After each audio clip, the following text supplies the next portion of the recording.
Hi,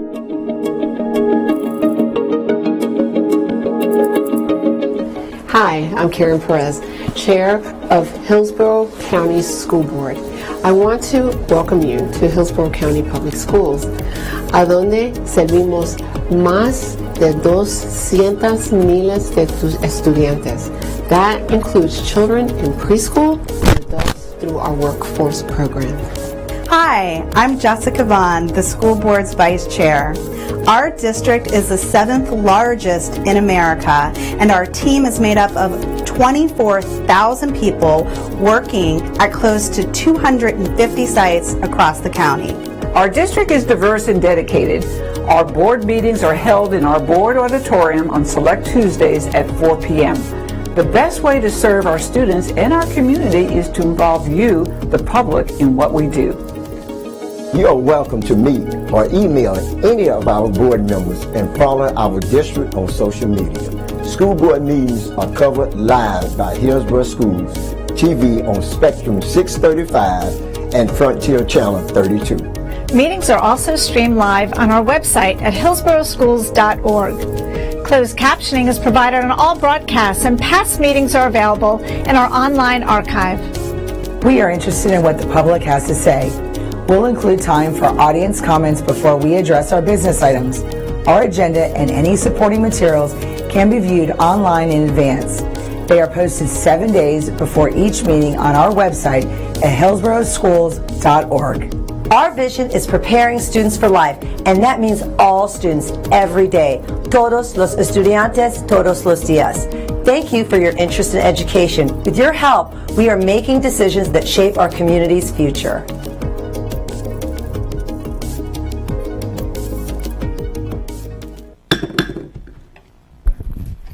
The special board meeting of July 23, 2024 is called to order. Member Vaughn will now lead us in a moment of silence and will be followed by the Pledge of Allegiance.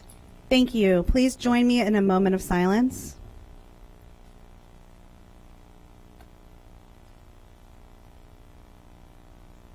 Thank you. Now please stand for the Pledge of Allegiance.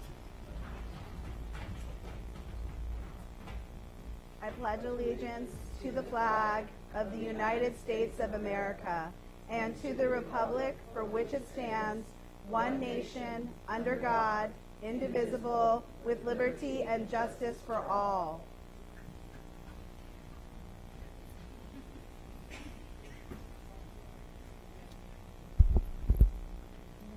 Thank you, Member Vaughn. I need a motion and a second to adopt the agenda. I have a motion by Member... So the server went down for the voting, so Mr. Board, if we need to do it by hand. That's fine. Yeah, we'll get it back. Member Vaughn and a second by Member Washington. Any discussion? Seeing none, please vote by raising your hand. And it passes unanimously. Let the record reflect that all board members are present. Board members, I would like to go over the format of today's meeting. As a reminder, we are a nonpartisan board who believe all children can be empowered to learn and to succeed, and our decisions will be made with that understanding. To pave the way for efficient and effective agenda statements and/or questions, board members will have 5 minutes to speak, with 30 seconds for final thoughts. Afterwards, the superintendent can respond. If you have further questions, you're asked to get back in the queue. Member Vaughn will now read the board guidelines. Thank you, Chair Perez. As we begin this afternoon's meeting, let me quickly review the format for our special called board meeting. Please silence all electronic devices. There are speakers in the room behind me that allow board members to hear the meeting upon stepping away from the dais. The meeting can be viewed with closed captioning on live webcast on cable TV and on monitors here in the auditorium. It can also be viewed with closed captioning in the online video archive. Thank you, Member Vaughn. The board welcomes comments from citizens and values the input to the board. In order to provide the most comprehensive response to your comments, our staff will follow up with you and will keep our board informed about the responses. Our school board respects the public's right to speak to the board, and we appreciate you taking your time to be here. However, it is requested when you address the board, comments are not directed personally against a board member or staff member, but rather directed at issues. Any behavior intended to interrupt the orderly conduct of this meeting will not be allowed. Our civility policy is in place. When addressing the board, please state your name and speak clearly into the microphone. This afternoon, the board would allow 30 minutes of public comment, limited to the agenda item only. Each speaker will have 1 minute. 1 minute. Reminder that your 1 minute starts when you begin speaking. There are 30 seconds. When there are 30 seconds left, you will see a yellow light on the lectern. Thank you. A red light and a chime will indicate when your time is up. I will now call up the first 5 speakers.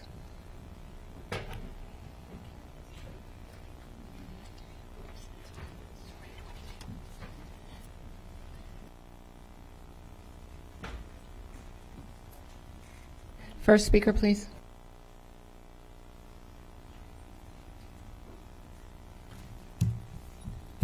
All right, good afternoon, board members and Superintendent Ayers. I'm Brittany Wegman, Executive Director for the Hillsborough Classroom Teachers Association and a certified teacher, here with Stephanie from HSEF. One foundational cornerstone to the mission of HCTA and our nearly 7,000 members is supporting efforts that ensure every child in Hillsborough County has access to an excellent public education.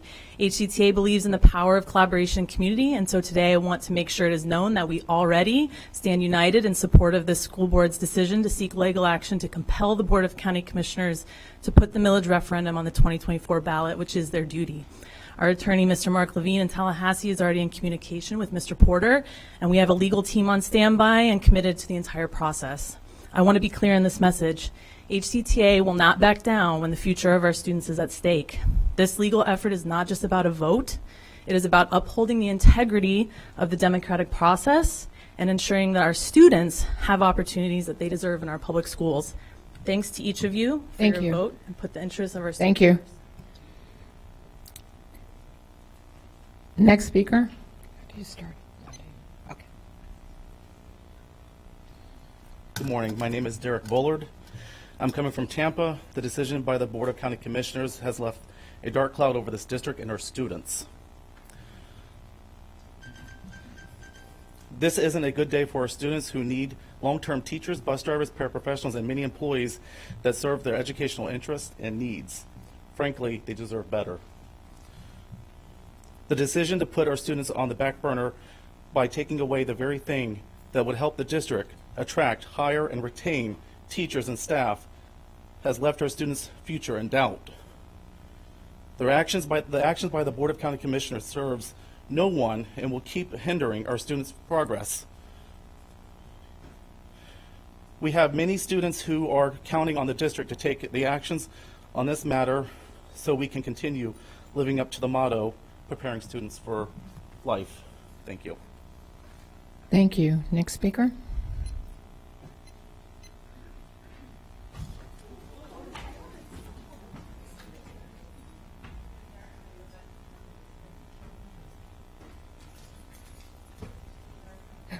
One moment, please.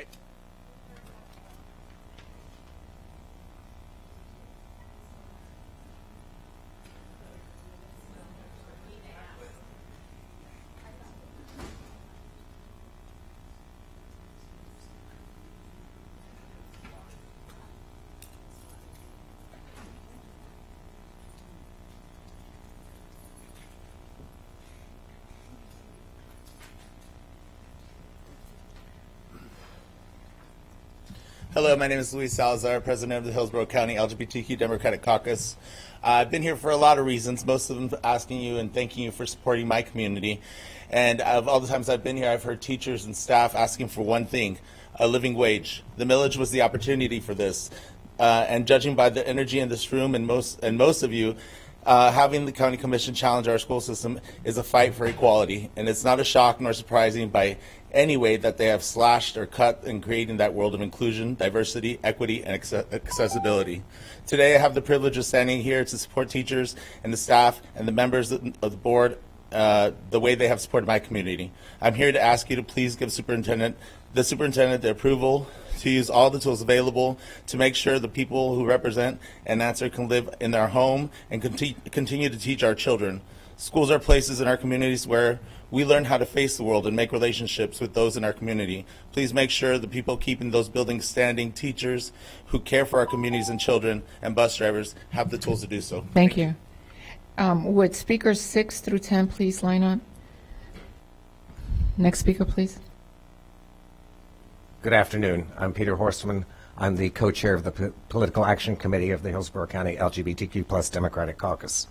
It is imperative for the students of Hillsborough County to have a teacher in every classroom and enough bus drivers to get them to and from school. We are already too far behind our surrounding districts in teacher pay to be able to attract and keep teachers. All our surrounding counties already have this tax in place. This is a continuation of the agenda that is occurring at the state level, where every action that the majority party of the legislators is focused on eliminating the power of the voters that disagree with their agenda, so that they have only a slim minority, the 1% that run the country. We implore you to vote to allow the superintendent to explore legal action to let the hundreds of thousands of voters decide this issue instead of 4 county commissioners. Thank you. Thank you. Next speaker.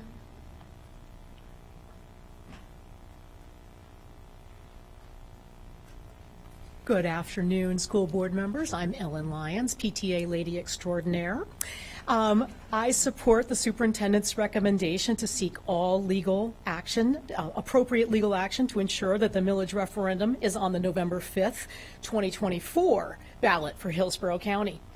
I'm a product of Hillsborough County Public Schools. I attended Lake Mag, Carrollwood, Young, Adams, and Chamberlain. And I really enjoyed my wonderful teachers, and I feel that they should be paid appropriately. So this board voted to put the millage referendum on the ballot.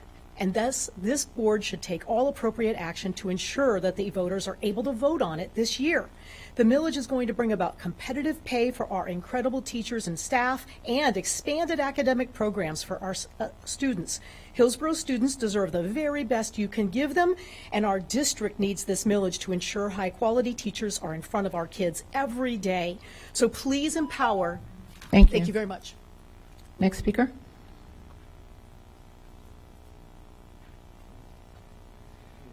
Good afternoon, board. My name is Patrick Lewicki, and I'm a teacher at Hillsborough High School.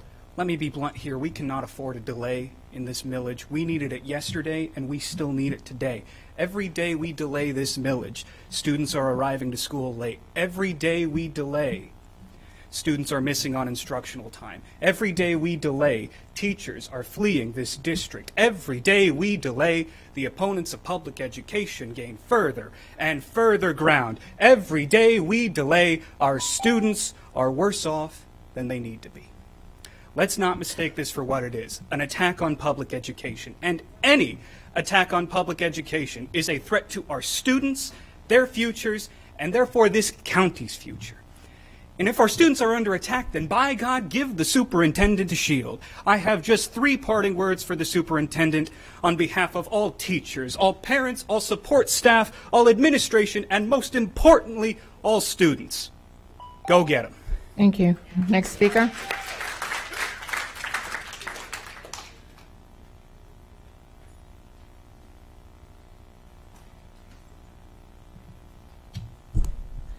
Good afternoon. My name is Delma Rodriguez. I am here representing LULAC, LED, and Families for Strong Public Schools. I'm going to speak to my last points first. I ask that you support the superintendent and give him what he needs in order to bring back the referendum so that I can vote for it. I want to be the one that decides whether or not the kids get the money. You should give and make sure that we have that opportunity. Now, who will suffer if this doesn't happen? Our students. Are you willing to do that? Are you willing to not support whatever legal actions need to be taken? If you are not concerned about that, then I don't know why you're here. Next speaker. Thank you. Next speaker. Good afternoon, everyone. I'm Nikki Rivera. I'm reading the comments of Tanya Rubin. Good afternoon. My name is Tanya Rubin. I'm a parent of public school graduates and here with Families for Strong Public Schools. I've been a resident of Hillsborough County for 32 years and lived in both the Carrollwood and West Chase areas. As we all know, when families look for a place to live, a lot of it is based on ratings of schools that are in that neighborhood. We must make our public schools a top priority. We cannot look away and pretend that we don't know about wages for teachers in Hillsborough County. We're the third largest school district in the state of Florida, and now Florida ranks 50th in the nation for teacher pay and benefits. We need all of you to step up at this moment and do everything you can to ensure the millage be put on the ballot for Hillsborough County citizens to decide. We must keep good and stable teachers in this area. We need to bring the biggest and brightest principals, teachers, and well-trained bus drivers, and be proud of our Hillsborough County schools. Thank you. Thank you. Can I get speakers 11 through 16 to line up, please? Next speaker.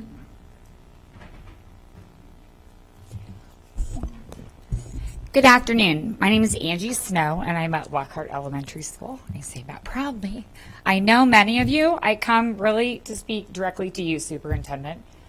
I haven't seen you here, which is a good thing because that means we haven't had a lot of issues. But I come to tell you that when we heard your words, many of us, after the meeting, the power and the strength that you gave teachers and our community was beyond what we could have felt. You are very trusted and insured and invested in our district.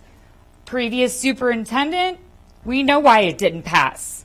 It's not fair for them to pull it off and put our students and our kids at risk for the sake of state politics.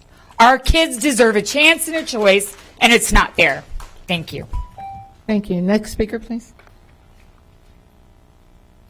Good afternoon. I'm Patricia Alonzo. I'm here to address the school board as a concerned resident and a former educator. I taught ASL and ESC at Middleton High School right here in Hillsborough County. I was watching the commission meeting last week, and like you, I was shocked at the partisan vote to strike down the school funding initiative from the ballot in November. They did not just cripple school funding at a critical moment for our district, they also took away voters' rights to choose. This was a direct attack on education, public education, and democracy. The many consequential decisions the county commission usually fly under the radar, and I am glad to see so many people from the community out today to discuss and to give Superintendent Ayers the power through the board to take it to the mats, as we like to say. Unfortunately, the county commission is making our district unable to compete and attract new teachers to schools. We are more than 500 instructional vacancies short. That will be hard to fulfill for 2024 into 2025 school year. It will greatly get worse into 2026. This is a crisis that the commission is trying to prevent us from taking action. This is why I'm here today. Next speaker.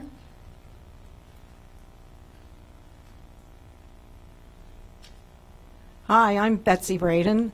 Both of my kids went to Hillsborough County Schools. I've lived here for 24 years. I'm here to tell you to please support the superintendent to get the millage back on the ballot. We all know that the other counties are stealing our teachers because we don't have this millage.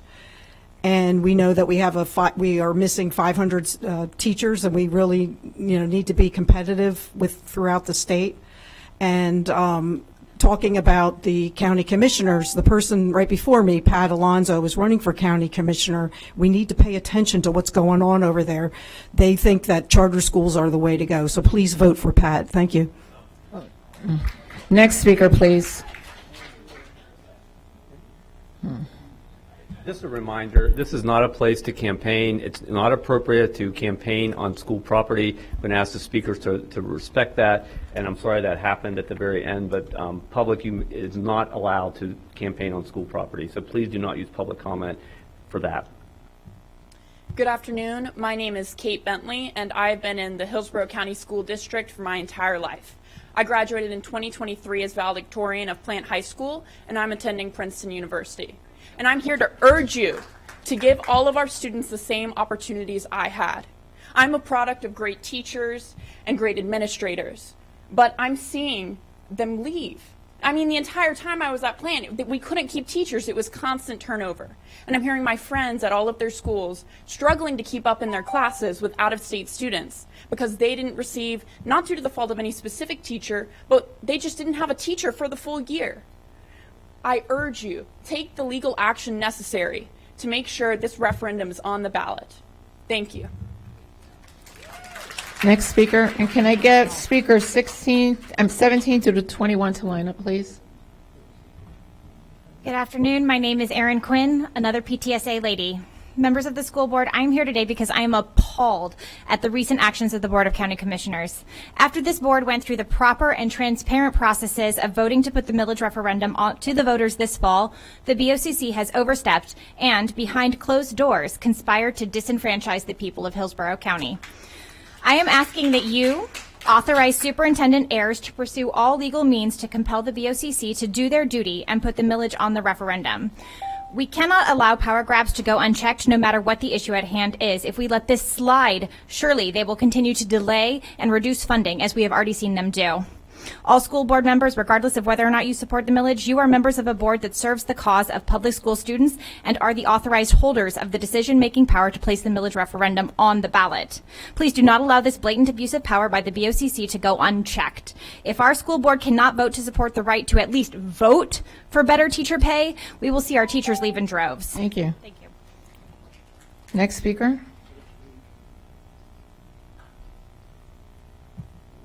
Good afternoon. My name is Raina Akins. I'm currently a rising senior at Robinson High School. At the last board meeting, I shared my experience with how the lack of teachers and support staff affected me. Not having a teacher for my AP Pre-Calculus class for months led to many students failing their AP exams. I have missed hours from my first period class due to lack of bus drivers. The lack of teachers and support staff in our county has robbed students of many different college opportunities and has put us behind our peers in college preparedness. I am not unique. This is an experience shared by hundreds of Hillsborough County students. Some may think that pushing the millage to 2026 will not have that much of an impact on education, but it will. I have been enduring the effects of not having a millage among numerous other students. We can put an end to this for upcoming sophomores and freshmen, so I'm asking the school board to authorize the superintendent to take legal action against the Board of County Commissions so that the upcoming Hillsborough County students can get the education and resources they deserve. Thank you. Thank you. Next speaker. Laura Tucker, retired school district social worker and resident of Odessa. Today we're here to find a path forward to correct an error made by 4 of the 7 members of Hillsborough County Commission. Commissioners using an obscure, untested law, arguing that prices are too high for residents at this time, so a delay is the only answer. Our right to choose, to vote, to learn, and to speak are being eroded daily by those in power and those special interests who hide in the shadows. We see the power and the powerful and the special interest groups and the influence they have over the members of the commission and some of the members of the school board. We have long memories. We will take note of those who stand on the side of greed and those who stand on the side of right. In closing, be careful. The actions of the commission may backfire on them. Next speaker, please.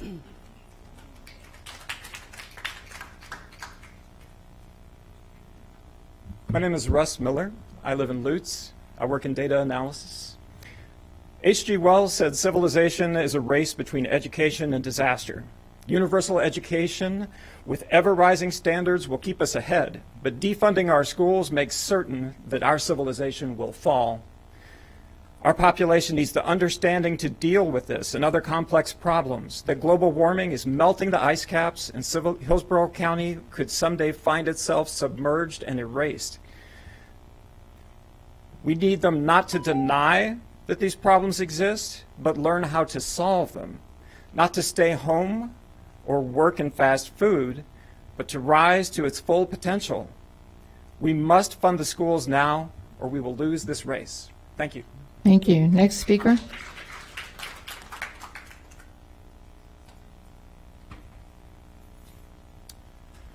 Good afternoon, Superintendent Ayers, board members. Rick Warner, former chair of your Financial Advisory Committee. I sent each of you 2 documents this morning. The first is a letter to the editor, which I submitted to the Times this morning, which I will read part of in a few seconds. The second is a longer discussion of the current situation and its history, which I submitted to the Times as an opinion column. Some of you have already read both and responded. I hope each of you will do so.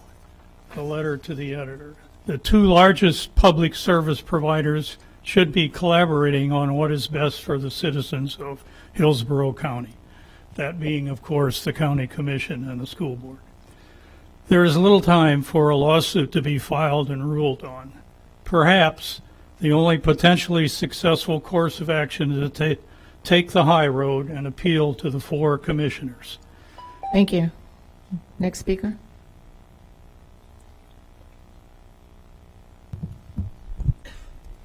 Hi, my name is Hope Brilhart, and I am a junior at Plant High School. This board voted to put the millage tax on the ballot because you know that our teachers need to be paid more. You know that there are 500 teacher vacancies, 150 bus driver vacancies, and you know what our students need. The County Commission wants to push the millage tax to 2026. I graduate in 2026. Our students need this money now. The County Commission is taking away the right of voters to support our public schools, to support our teachers. The voters will vote for this if they have the opportunity to do so. What the County Commission did was frankly undemocratic.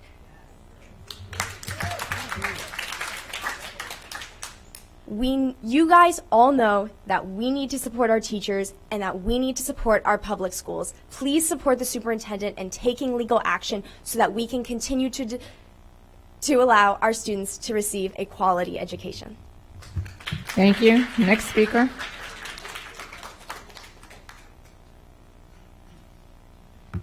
Hello, board members. My name is Darcy Quinn, and I am a student in Hillsborough County Schools.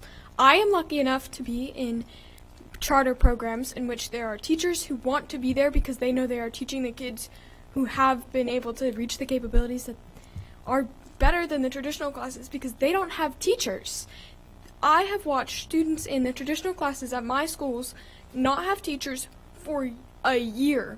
And even in my programs where we have better funding and everything for our programs, I was in a class where we didn't have a teacher. We had an intern who had not yet graduated from college for an entire semester. Why? Because teachers don't get paid enough to care. Thank you. Thank you.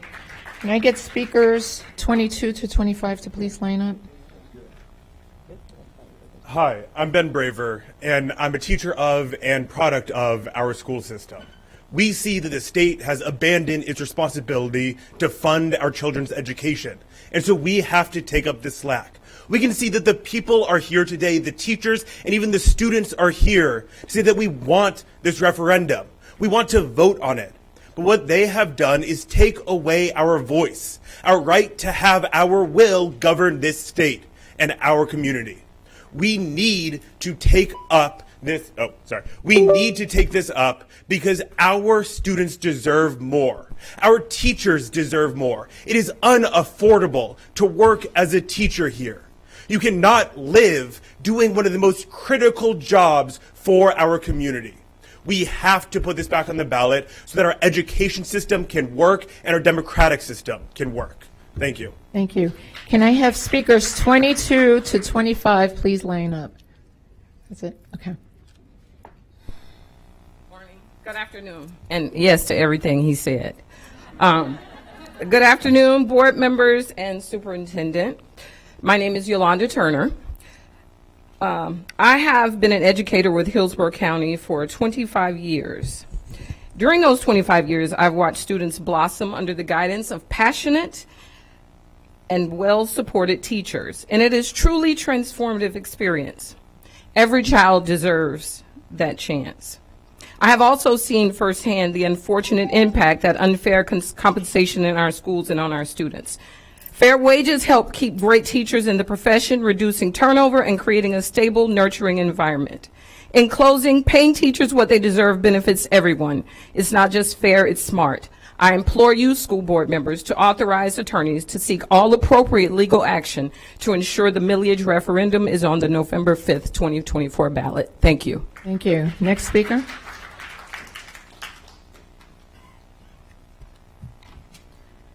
Valerie Chuchman, Hillsborough County teacher. I'm disheartened by the action taken by the Board of County Commission to override the will of this board. Our students need this now. Late buses means less time in class. Long-term subs are teaching AP and IB classes. Overcrowded classrooms means a lower quality of instruction and more behavior issues. And our ESE staff is stretched way too thin. I understand and feel the current economic situation, but the Board of County Commission is disingenuous with their rationale. If they seriously are concerned about the economic strain, they would not be pushing their CIT 2 years early. I urge you to authorize legal action because the decision to increase millage for our students should be made by the voters of this county and not by people who have their hands deep in the pockets of developers. Thank you. Thank you. Seeing no further public comment, the following item will now be heard. C-1101. Thank you, Madam Chair. So I'm going to go ahead and we have one agenda item for this 2 o'clock, so I'm going to go ahead and go over that with you. So with this agenda item, I'm asking the board to allow me to seek all appropriate legal action to ensure the millage referendum is on the November 5th ballot as approved by our school board on April the 2nd. The Supervisor of Elections has informed us that the ballot language is due no later than August 20th. So having said that, I want to go over a timeline real quick. So after that April 2nd board meeting, on April 10th, I transmitted to the County Commission's chair and county administrator to our board-approved resolution directing the County Commission to place the ballot language on the November 5th ballot. Again, that was April 10th. I submitted to the County Commission's chair and county administrator our resolution to be on that November 5th ballot. After receiving our resolution, the Commission allowed 2 months with 4 regularly scheduled meetings to pass before finally placing our item on the agenda for the June 20th, 2024 BOCC meeting. At that June meeting, rather than consider the resolution, the Commission again delayed consideration of our resolution until that July 17th meeting last week. Last Wednesday, after waiting over 3 months and despite the clear directive of the resolution and the state law to place this on the November 5th ballot, the Hillsborough County Board of County Commissioners voted 4-3 to delay the vote on the millage to November of 2026. For this reason, I recommend that we ask a judge to order the commissioners to follow through on their statutory duty and direct the Supervisor of Elections to place the millage on the November 5th ballot.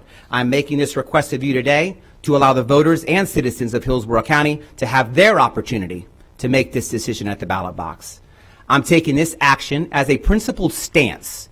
Again, this is a stance to protect the statutory authority of our school board and to advocate for what is best for our students. So that is item 1101. And Mr. Porter, if you want to add some detail to item 1101, please, sir. Thank you, Mr. Chairman and board members. Because this may be in litigation, I will be limited to the comments I can make on the record. But board members, this is a fundamental question of law of who has the authority to place this millage on the ballot. The statute that Mr. Ayers referenced is important. It's Florida Statute 1011.73 subsection 2. And I'm going to read to you the language because words matter and the language in this statute is very clear. The district school board, pursuant to a resolution that adopted at a regular meeting, and this is the critical language, board members, shall direct the county commission to call an election at which the electors within the school district may approve an ad valorem tax millage as authorized under another Florida statute. The county concedes that it has to set an election. They admitted that on the record. But they've taken the position that they have the right to decide the date. And they've chosen the date almost 2 years from now in 2026. If we follow their logic, they could kick this can down the road and set the election or the referendum at any time in the future. We want to be very clear. We're not asking the county for money or for damages, and we're not suing them to be antagonistic. We are asking a judge to compel the county commission to perform their statutory duty and place this on the ballot so the voters can decide. If you approve this today and the superintendent's recommendation, we will be filing what's called a writ of mandamus, and that's a legal action that compels a governmental body to fulfill their statutory duty. That's the request that we are making today, and we would respectfully ask for your discussion and a motion to approve.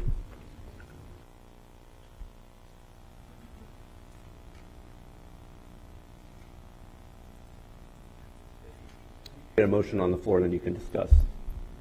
And the motion, just to be clear, is to authorize the superintendent to take all appropriate legal action as you see on your agenda. Okay.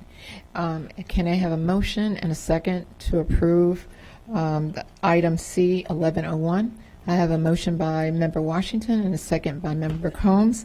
Do we have any discussions or questions? Member Vaughn? Thank you, Chair Perez. Today I'm going to try to say, first of all, I want to say thank you to all of the speakers who came, especially our teachers and our students who spoke so passionately and real world of why this is so important to them. Today we're not here to talk about how desperately we need this or the devastating impact the loss of this millage will have on our community. Because we as a school board have already discussed this in length and we've passed this on to the voters to make the decision.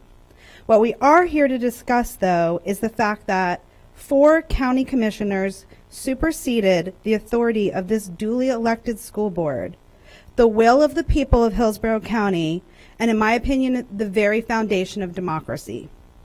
To say that I'm shocked and disappointed that another municipality would take it upon themselves to block a revenue source that our employees, our community, and most importantly, our children so desperately need is an understatement.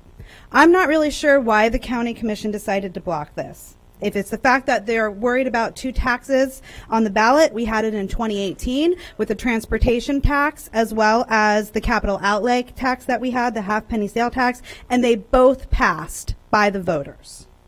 I'm not sure if they think that the inflation is too high and that we can't afford this tax, but that's not their decision to make.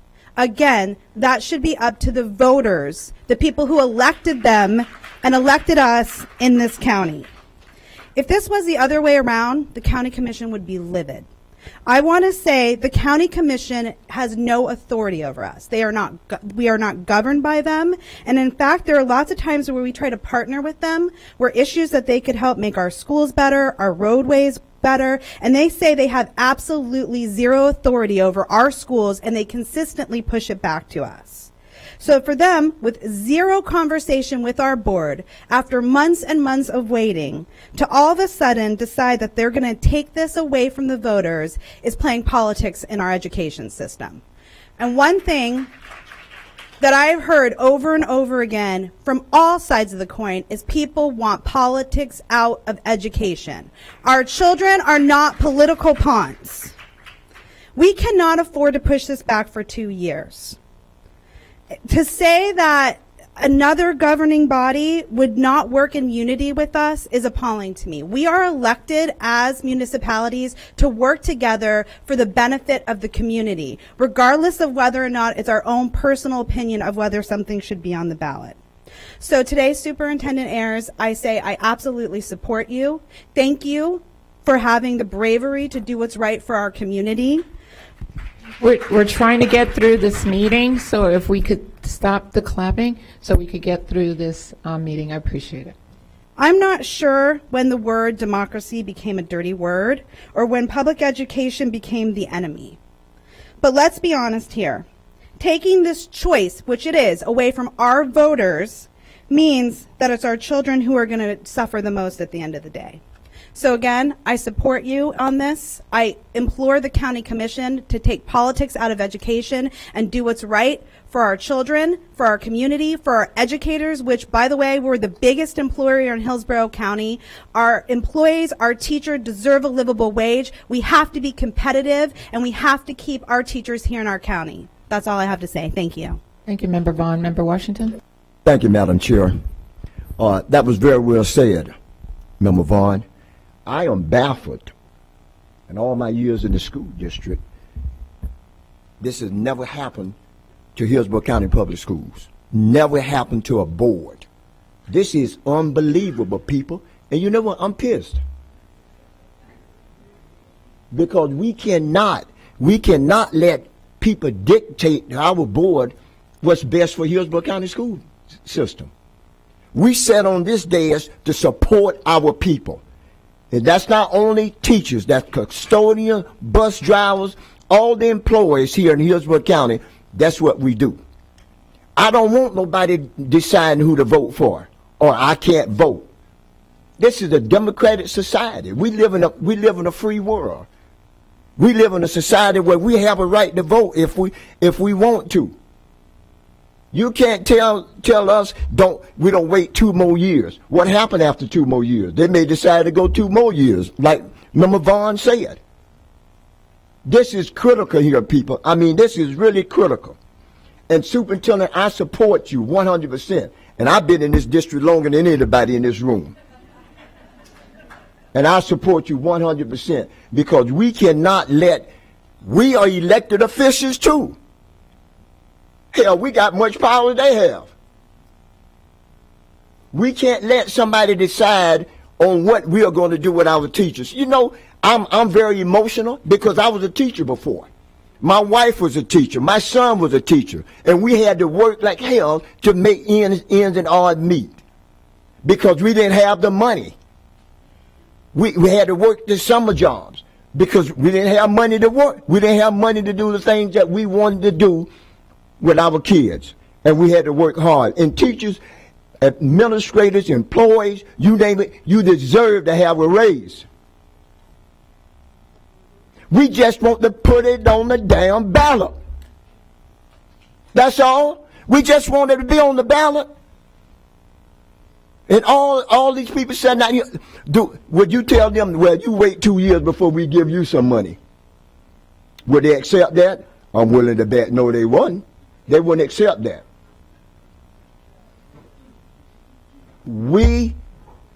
Superintendent, you got me 100%.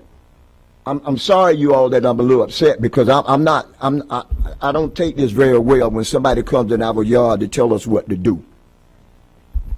So, Superintendent, you have my vote, and I don't have anything else to say because I may end up using a lot of profanity, and I don't want to do that because I'm an educator.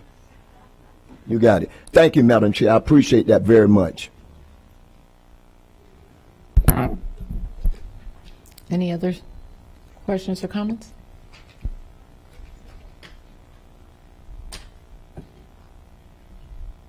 Member Hahn?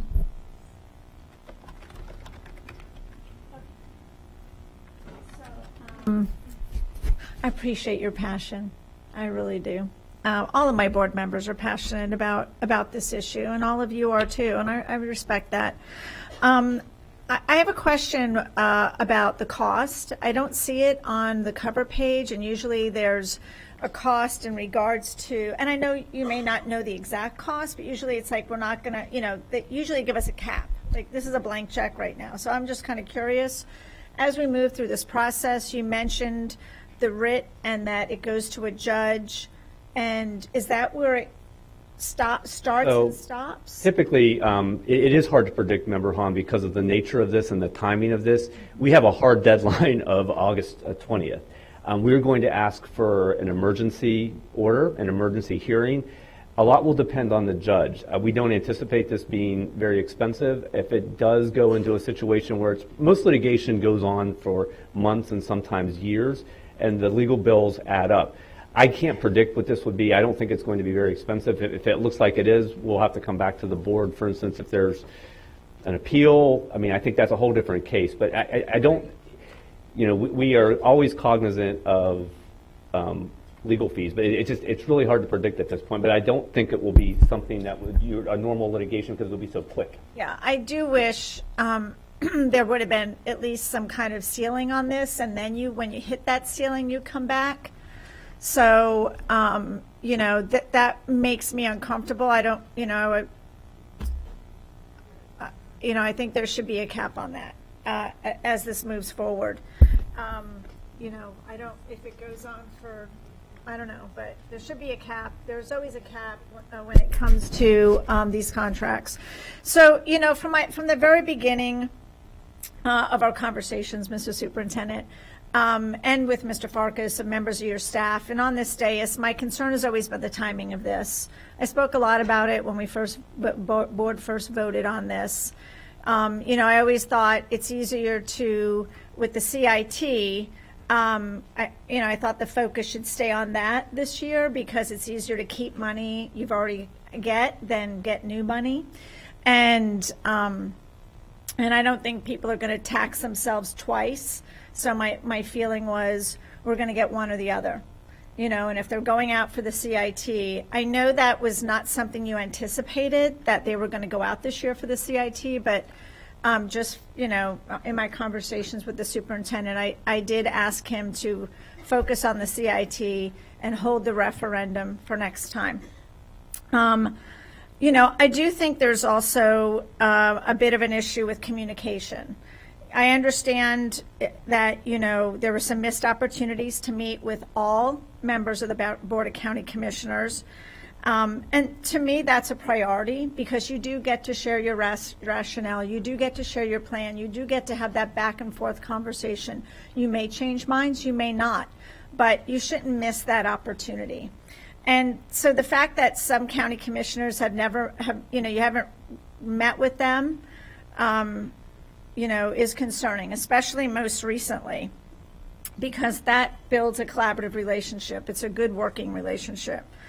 And I think that's a misstep. Another missing piece for me in this plan is that when you first came to the board, it was, I want to solve the problem of teacher recruitment and retention and the issue with the bus drivers, lack of bus drivers. But, and I said this the night of the meeting again, my biggest issue is, and everyone keeps saying this is a teacher referendum, teachers are part of the referendum, but you have every employee in this district getting a piece of this bonus, even members in your own cabinet making six figures. And I know you said we're Hillsborough strong, we're a team, but the problem you came to me to solve was teacher retention and recruitment. And for me, this is, money is not going to solve that problem. Even when you look at the teacher questionnaires, and yes, salary was a part of that, but also teacher autonomy and really addressing the behavior issues that we're seeing in schools where teachers really don't feel like their hands are tied. And even if you look at our schools, and I don't know how many people even know this, if you look at our schools that are really struggling with workforce stability, we're already using USIG money, Spark money, and Renaissance Pay, and those teachers are already getting in those schools anywhere between $5,000 to $15,000 in bonus money. And so, that is not the silver bullet. I do again think that we need to really think about how to solve this problem. I think that if money alone could solve the problem, schools facing the most significant issues on workforce stability would be fully staffed. So my advice to you is, in the next 2 years, build that relationship with the BOCC, develop a comprehensive plan for teacher recruitment and retention, solely focused on teacher needs. Even Pasco County, there's no administrative salaries being given bonuses. It's all on teachers. Work on providing permanent pay and solving some of the issues that are. Remember. So I'll get back in the queue. Member Gray? I'm reminded, a few weeks ago I went to Gibsonton Elementary, and it's a community school, and one of the teachers, I won't name her name, but she knows who she is. I looked at her, and actually Van Ayers, Superintendent Ayers, you were there too. She works 24/7 for the school, but her eyes were so tired, and I said, you know, why are you look like you're just so down? And she's usually very, very optimistic. And she says, well, Lynn, I'm working 3 jobs, 2 other jobs besides what I'm doing now. And I said, well, how can you possibly run this community school and have other jobs? And she went into about not having the ability to pay her rent. And, you know, it's a hard pill to swallow, to know that our teachers and our support staff are in this critical financial condition. And I've been, and I'm going to turn on my school board hat just right now. I'm going to speak today based on the following platforms.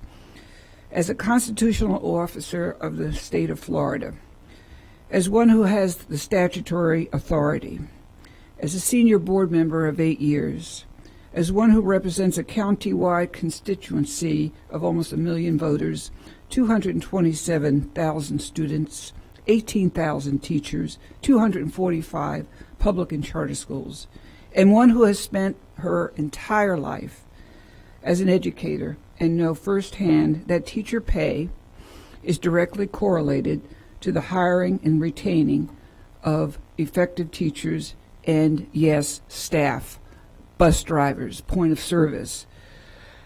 Now, regarding the BOCC, Board of County Commissioners, the BOCC decision is inconsistent with the democratic process of allowing voters to decide whether to vote or not for a millage increase. You heard the word democratic and democracy. This is how we all got elected. We all went through this process, and we all could select yes or no or vote for whomever. And so it is true with the BOCC. Further, the BOCC decision is inconsistent with the actual school board vote. We had the statutory authority. We voted 5-2 a few weeks ago to place this millage increase onto the ballot November 2nd. And like the BOCC, school board members are also elected officials of the state of Florida. And we followed the legal process consistent with Florida statute 1011.73. And in a capsule, Attorney Porter, can you just remind us that we followed this statute, and just a sentence or two, just to repeat it? You're correct, Member Gray. That's the statute that the board used because it gives you the authority to seek the millage as a referendum. And as I said earlier on the record, the operative language from that statute is the school board shall direct the county commission to call an election. That's the operative language. Okay, so we did follow that in due diligence. And our voters want more, and this is a summation. The new go-to word is parental choice. Well, what about this parental choice in matters affecting education? Putting the millage on November 2nd gives just that alone, parental choice. Let our parents decide. Let our business leaders decide. Let our religious leaders decide. Let our elected officials decide. Each of these large groups care and want to be involved in the election process of choosing quality public education or not. And Superintendent Ayers, I would have rather we did an olive branch and all of those maneuvers to prevent this arbitrary legal process, but it did not happen. And for that reason, I'm going to do what is necessary, support the legal action. And it's with a heavy heart that we have to go through this. It's going to cost all of us taxpayers money, and it is totally a political situation. And our kids, as Member Vaughn said, our kids are not political pawns. And we are being taunted continuously about this political, we have enough votes, so we're not even going to put it on the ballot for you all to decide. Okay, that's enough of that. No further discussion from me. I'm going to support your recommendation, Superintendent Van Ayers, and I hope every board member goes deep in their heart and reflect on the value of public education to the value of children, your grandchildren, your children, every one of us. We need to pay attention to their well-being and educational well-being. Thank you, Member Gray. Member Hahn? Thank you. I would like to make a motion, if I can. I'm sorry? Yeah, a substitute motion. Well, go ahead and make it. We can decide where it fits. So. Okay. I would like to add a cap to the financial implications here. I talked to Mr. Porter on what would be considered reasonable, so I'd like it to be capped at $25,000, and that way, if it goes, beyond what we expect, but I think that's just fair if this moves forward, that the public know how much this potentially could cost. It may cost less, and but. We don't anticipate it costing that much, but again, it's hard to predict, and I have no issue with that. If the board agrees with that and passes, we would come back to you if it exceeds that amount and seek permission and let you know the status of what the case is. So that's acceptable to me. I appreciate it because we've never passed anything that had pretty much a blank check. So we need to. Very unusual for the board to initiate litigation. Yes. So it's an unusual situation for the board. But again, this is a unique situation, and the action we're seeking is unique. Okay. Thank you. So procedurally, where we are is Mr. Washington made the motion. If that's acceptable to you, then we would just add it to the motion. If not, then we would have to vote on it. So you did second it? No, if it's a friendly amendment. So she's amending. Your motion is to allow the superintendent to seek action. Member Hahn put a cap on the amount of money that could be spent. If that's acceptable to you. Before coming back to the board, right? Yeah. Okay, so what's that? Well, we're going to have to now. So Ms. Rendon seconded the motion. So if we could clear the board, and the discussion right now would be whether to put a cap on the legal fees for this of $25,000. Right, that's understood. Yes. So if you have any discussion on that, Madam Chair, you should allow that, and then you can dispose of that and then get on to the main motion. Okay, Member Vaughn, do you have a discussion about the cap? I do. Thank you. And while I don't disagree that it is unusual for us to just vote on an item without a spending cap on it, my concern at this point is time. And that I'm worried about, and honestly, I'm just going to be honest because that's how I roll. I don't trust the county commission at this point and their intentions not to make this more expensive than it would need be or file other motions that would delay this based on that cap, and that would just run us out of time. So while almost in all situations I would understand the need for that because we do want to be fiscally conservative and talk about how much we're spending as a board, my concern is that this would be used as another way to delay this. And again, time is of the essence to get this to the supervisor of elections before, August 20th that we're talking about. So if for any reason the county commission saw some way to run this up past what you were expecting, that could delay this issue and push it back to 2026, whether that's our intent or not. So while under most circumstances I would support that, today I'm not going to. Thank you. Thank you, Member Vaughn. Member Hahn? Well, funny enough, I did go to Mr. Porter and he said, "What are you thinking?" And I said, "I don't know, 200,000." So and he said, no, it wouldn't cost that much. So, I'm trying in good faith just to, you are going out to taxpayers for more money. I think this is an opportunity to demonstrate transparency and fiscal responsibility. If you want me to raise my request to $100,000, if that makes you more comfortable. But I don't think you can ride the fence and say we're fiscally responsible, but we're going to give a blank check because of time. I mean, I think it's fair to put a dollar amount to this contract, even if you're more comfortable with increasing that. I'm happy to amend my special.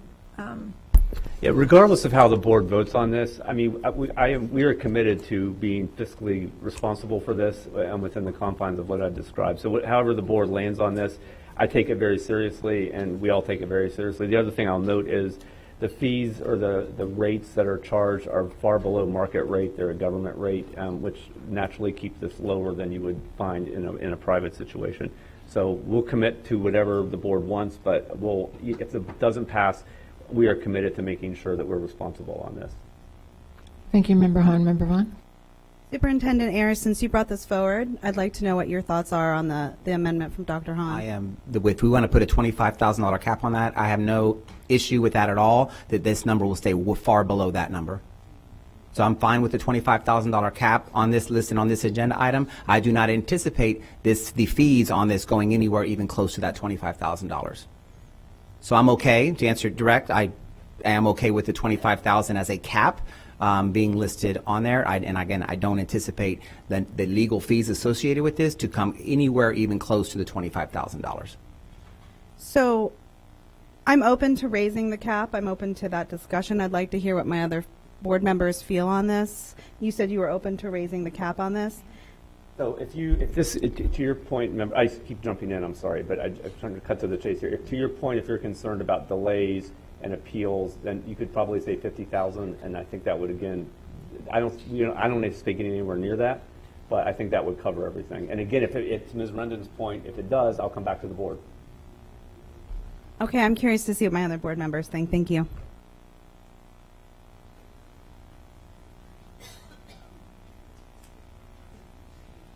No further comment on the fees? On the floor is to set a cap on this without coming back to the board of 50,000. If you're in favor of that, vote yes. If you're not in favor of that, vote no. Say that one more time. So the motion is to set a cap on the litigation without coming back to the board at 50,000. If you're in favor of that cap of 50,000, vote yes. If you're not in favor of it, vote no.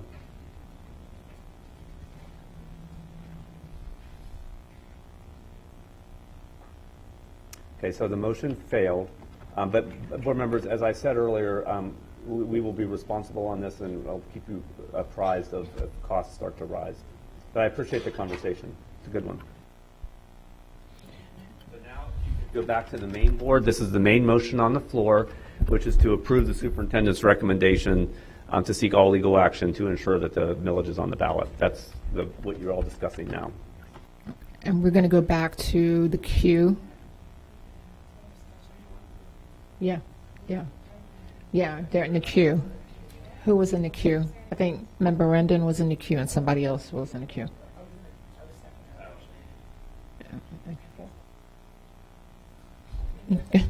Member Rendon? I agree with my fellow board members. Thank you very, very much for being out here. It does mean quite a bit.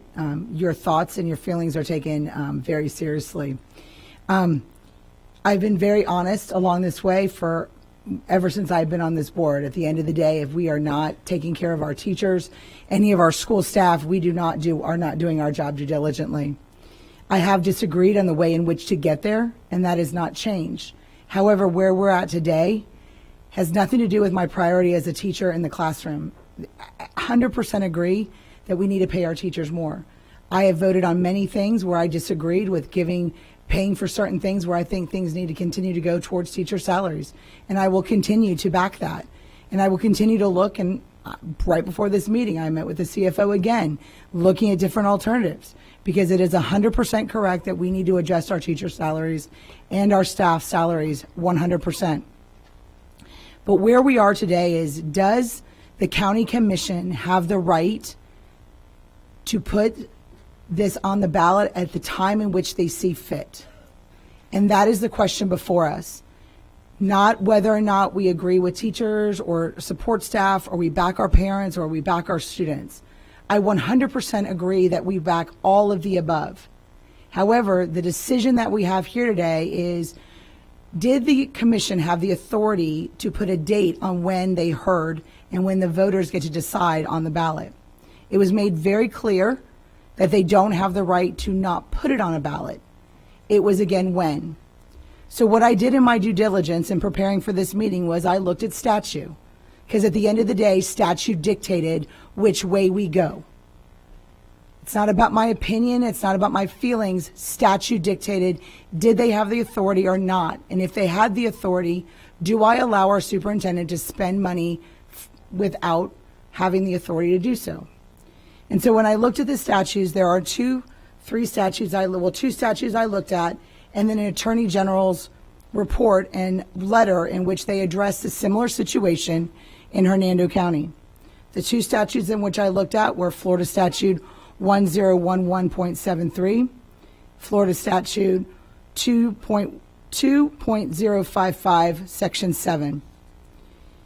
And again, in Florida Statute 1011.73, the school district shall, in pursuant of the resolution, adopt at a regular meeting, shall direct the county commission to call an election at which the election within the school district may appear ad valorem tax millage as authorized under 1011.71.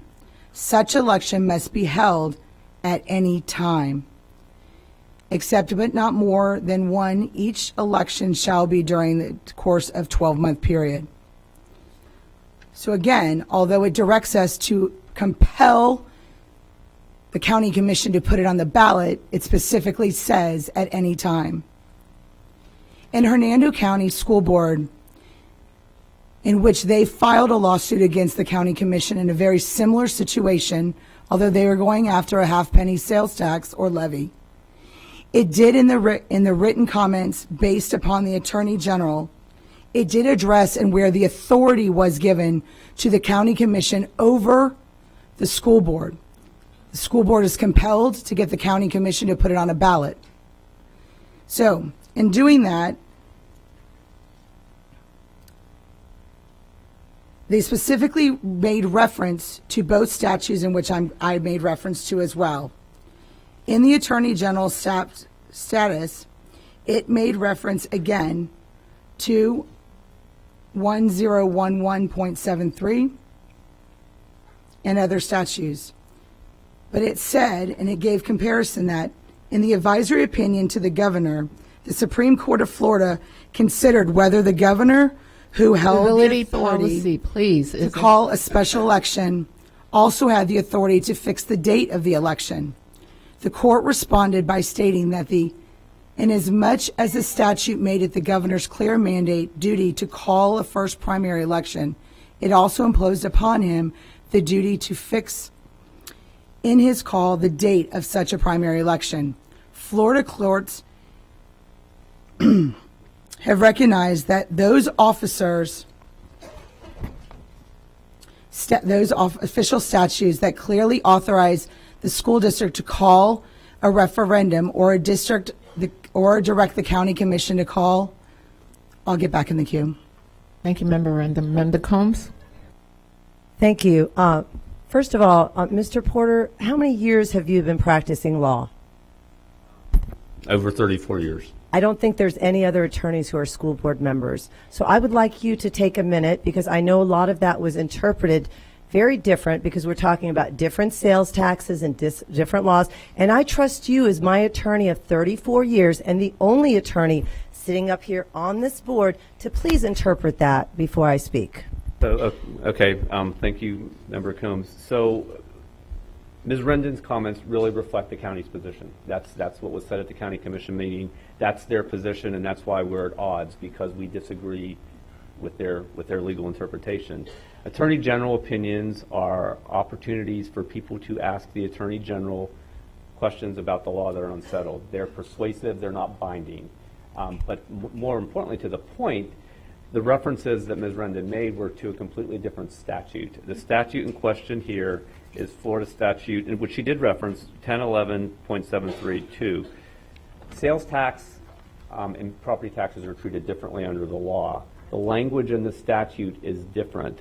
The only real loss, the only case that really addresses the statute that we're talking about today was a case from Indian Rivers County, and the court in that, and I'm going to read it, and I didn't want to get into this today because we'll be in litigation, but this is Indian Rivers County School Board versus the Board of County Commissioners of Indian Rivers County, a 2020 case. The court finds that under 1073-2, which is our statute that we're here today, once the school board, quote, directs the Board of County Commissioners to call an election for a certain date, the commissioners have no discretion to choose a different date, but must perform the ministerial act of calling an election as directed by the school board, including the date requested. That's the only case on point about this statute. That's in Indian Rivers. Again, that's not in this county, it's in a different judicial district. But that's a very potent case for us that underscores why this is an important issue that needs to be decided by a judge. So I respect Ms. Rendon's opinion. I respect the opinion of the county. We think they're just wrong on this.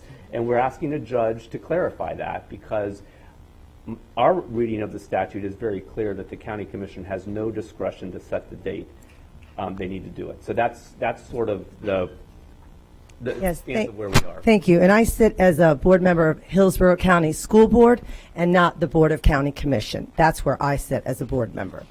I also would like to think about, I reflect now a time when I taught social studies for 10 years in Hillsborough County schools, and I reflect a time when every year in the summer, students would come up to my husband and I and say, is she a Republican or is she a Democrat? Because I have no idea what she is.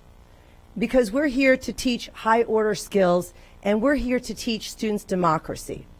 And I think to myself, if I was coming to school in August, in a school with very few teachers there, what would I teach my students? I would teach them about voting rights. I would teach them about checks and balances, and I would teach them about democracy. The idea that the Board of County Commission overstepped and took the decision out of the hand of my family, of my adult children, and about every citizen in Hillsborough County is deplorable. Statute 1017.3 says the district school board directs the county commission to call for an election. The county commission's only job is to officially transmit the ballot language to the supervisor of elections. That means they could extend this for 100 years, or 5 years, or when there's a whole different school board here. This is a fight on democracy. Do not be fooled. Now, for you fellow board members who will say things for us to not understand, that you really don't support our teachers, that you really don't support our bus drivers. First of all, with the attorney fees, we know it's going to be low. And we know that. But we're going to try to act like it's going to be so expensive and it's going to be on the back of taxpayers. Number two, you say that we have enough funding based on our budget. Well, if we just gave a 4% increase, that is the rate of pay, okay, just a 4% increase for the living increase, that would be $56 million. I hope these board members can find an agenda item or 50 agenda items that are $56 million. So I take offense when you say there's money when we're ranked 50th in the nation and our teachers are paid 47th. Finally, for you who say, I'm defending black and brown students, I care about our students. I'm worried about our teachers. Well, guess what? In non-Title I schools, we have 288 vacancies. In Title I schools, we have 865 vacancies. And that's of today. So don't tell me that you're worried about students, bus drivers, paraprofessionals. When where are the biggest absences? Don't ask me why there's high referrals, where there's high suspension rates, where kids are working well below level when you sit here. And lastly, as Martin Luther King said, injustice anywhere is a threat to justice everywhere. Board members, this is an attack on democracy. You sit here, paid as teacher salaries with our tax dollars, and your job is supposed to be to improve our schools. Make sure a child has a bus driver to school, to make sure they have a paraprofessional, to make sure they have a teacher, and you sit here and politicize our students.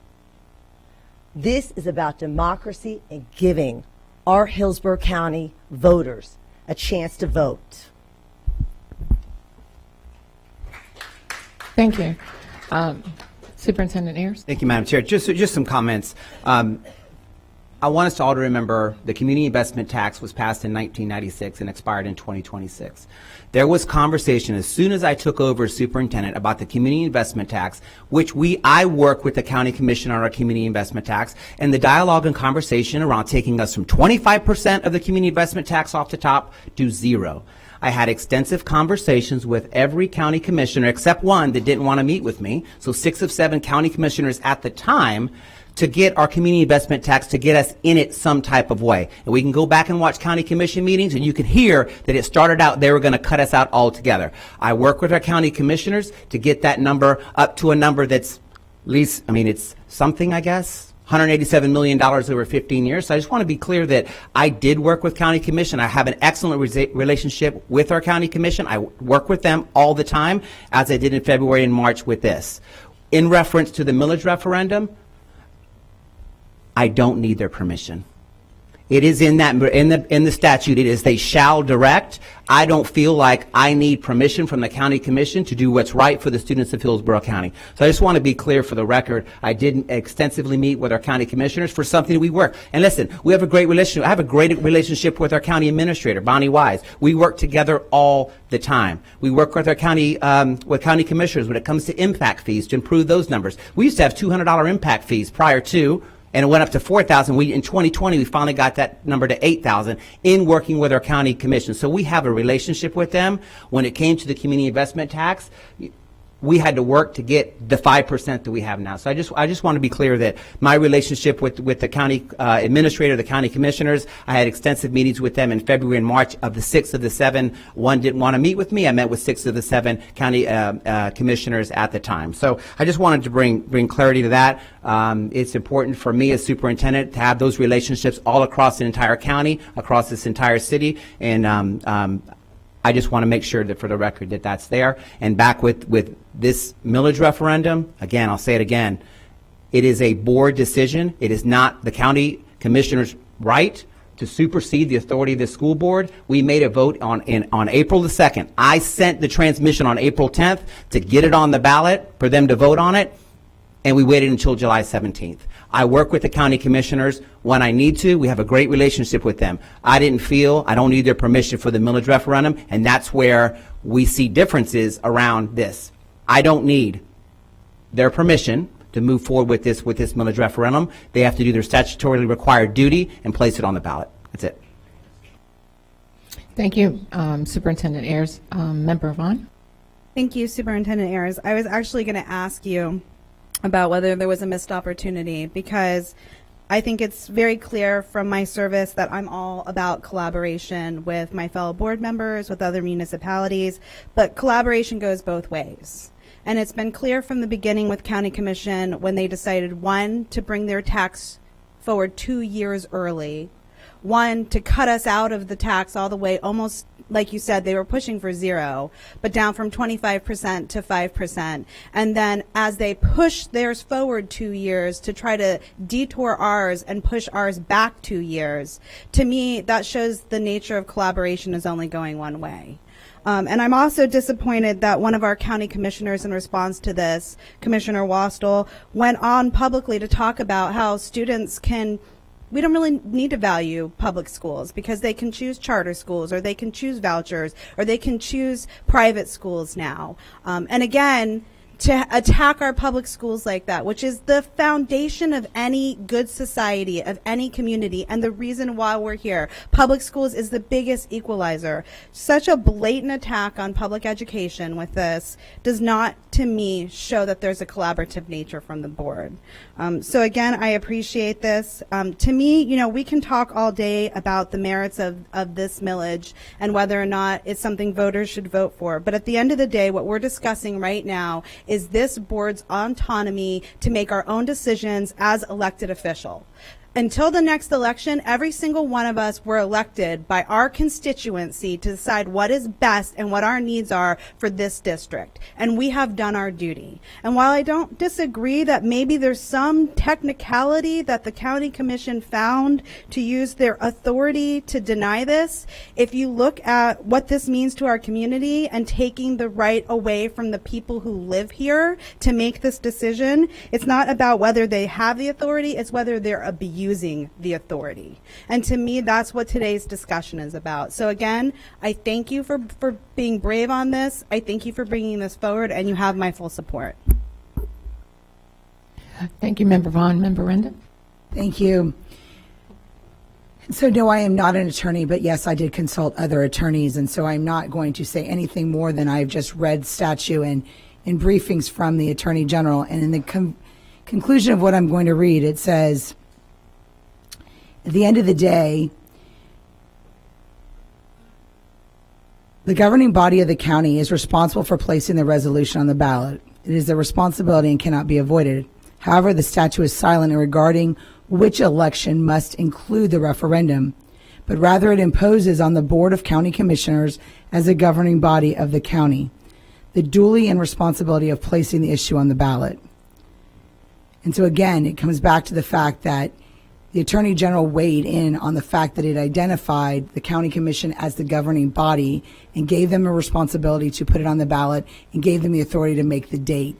Even in the statute in which we are referring to, it says, like, such election may be held at any time. Unfortunately, that's where we're going, and that's why I'm here, because it's not about an opinion of whether I agree or disagree with teacher pay. I completely agree with that. But we're going off the fact that the decision is, do we send this to court based upon did the county commission, were they wrong? And so not only did we quote statute, but I quoted an opinion of the statute. And if we want to change that, we need to work with our legislative body to make that different. We had the authority to create the millage, to send it to the commission. If they had no authority to do what they did, we wouldn't have to go there. We would send it to the supervisor of elections ourselves. But the court and the statute gives them the authority to put it on the ballot, but gives them the authority of when. And that's what we're showing for what I was saying. So thank you.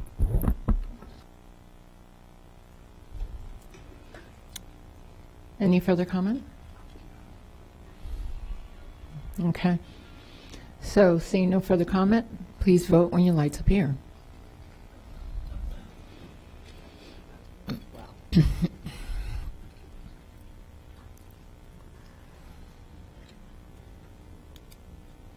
And it passes 4-3.